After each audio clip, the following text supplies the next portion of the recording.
in the mountain using the three materials, a piece of metal, flintstone, and their native cotton. And that process called santikan, which means friction.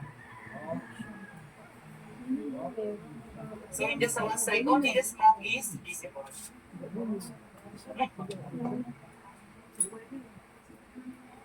So in the mountain, they don't have market. That's why they don't choose matches or lighter to make fire. Instead, use their own santikan process, and that is part of their survival in the mountain. O para mabuhay sila. There's a Wow. fire. Mag-support.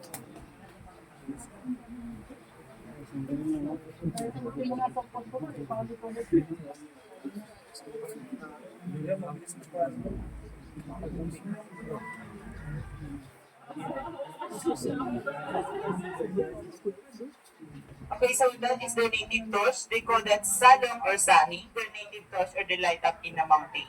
So inside is a pure sap, wrapped with leaves in one pot of dust can last of 3 to 5 nights, depending on use. Wow, 3 to 5 nights.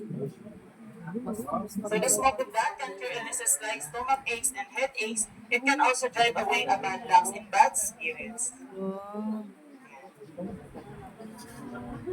Oh, kaya pala mabango. Yung Ayun, suob. so, thank you everyone for listening to our cultural sharings. And if